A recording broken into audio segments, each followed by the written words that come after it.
J'ai participé à ce concours parce qu'aujourd'hui, moi, c'est vrai que j'avais fait plusieurs concours tout au long de ma jeune carrière.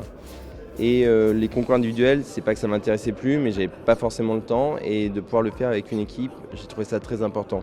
J'avais les 3 éléments qui étaient réunis, c'est-à-dire le commis, le maître d'hôtel, le chef. Donc j'ai dit, bah faut y aller quoi. Qu'est-ce qu'il y avait dans l'assiette végétale? Dans l'assiette végétale, on est parti sur des morilles farcies. Donc la base du plat, c'était à base de morilles. On les a farcis avec des févettes, des asperges vertes, liées avec un petit peu de parmesan, qu'on a mis sur un risotto d'épeautre, toujours avec des petites queues de morilles pour pas gâcher. On a mis les queues de morilles dans notre risotto et on a rappelé ce qu'il y avait à l'intérieur des morilles, donc des févettes, des asperges vertes, un peu d'oignon cébette et une petite pointe de citron confit pour relever le plat.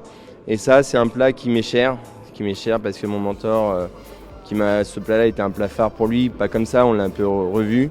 Et je voulais vraiment le transmettre à Amélie, qui était aussi le thème du concours aujourd'hui, c'était la transmission. Donc voilà, et celle qui l'a fait de A à Z pendant le concours, elle s'est super bien débrouillée. Le goût était là, tout ce que j'avais envie, c'était là. Après, bien sûr, on rectifie toujours quelque chose, mais ça, c'est notre maladie de chef après, mais elle l'a très très bien fait. Et le mentor? Et le mentor, c'est Michel Delbourgo. Ensuite, on va parler de ce fameux carré qui a tellement plu au jury. Alors, quel était son secret?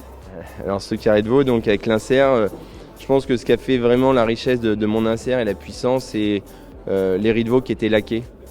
J'ai voulu apporter quelque chose d'assez puissant à l'intérieur parce que le veau, c'est une viande qui est goûtue, qui a un grain très fin, mais il lui manque un peu de puissance à mon goût. Donc c'est vrai que d'avoir fait un insert avec du laquage, un peu de curry, des notes un peu asiatiques, du soja, du balsamique, un peu de xérès qui rehausse tout ça. Et bien sûr, sans oublier l'essentiel, un vrai jus de veau. Un vrai jus de veau. On avait l'occasion d'avoir de la parure de veau. On pouvait faire qu'un jus qui était juste merveilleux. Et ça, c'est la base de notre cuisine. C'est important de ne pas oublier quand même que les jus, les sauces, la gourmandise, c'est la cuisine française. Après l'entrée, le plat, il y avait le dessert. Donc hier matin, comment ça s'est passé? Qu'est-ce que vous avez présenté? J'ai présenté donc un gratin de fraises et fruits rouges. Ça s'est très bien passé. J'étais très fière de moi. Le temps paraissait très très court, mais je pense que ça s'est plutôt bien passé. J'ai eu mon prix. Le prix, je pense, dépendait aussi de cette fameuse passation du pouvoir. Alors là, comment est-ce que vous avez vécu ça? Mon chef me faisait confiance. On n'a même pas eu besoin de se parler. Alors, c'était tout en un regard en fait. On s'est compris directement. Dès qu'il a quitté son poste, j'ai pris le relais et je pense qu'on était tous fiers. On vous appelait l'équipe de la force tranquille, hein, parmi le jury. Donc, vous imaginez ce que vous avez dégagé. Comment ça s'est passé alors déjà ce fameux concours, ce QCM de culture générale, et sur quoi portaient les questions? Alors le QCM portait sur toute la connaissance des métiers, en majorité sur le vin, on avait quelques questions sur les connaissances mythiques, une certaine question sur qu'est-ce que la soupe VGE, voilà, des questions mythiques qu'on ne peut pas louper, des questions sur les fromages, voilà, différents types de fromages, les provenances, le goût, on a eu des dégustations à l'aveugle. Voilà, il fallait reconnaître 3 fromages.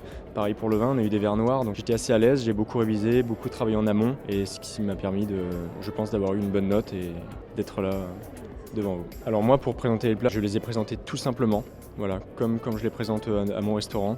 J'ai pris chaque produit, je l'ai présenté, et après j'ai raconté une petite histoire. J'ai raconté l'histoire du risotto d'épeautre, voilà, avec le chef Michel Delbourgo. Pour le carré de veau, c'est un carré de veau du Limousin. On est sur une viande avec du persillé, du gras, une viande très tendre. Et c'est donc grâce au label rouge et à la qualité supérieure qu'on peut avoir des produits comme ça en France. Félicitations à tous les 3, bravo. Merci beaucoup. Merci.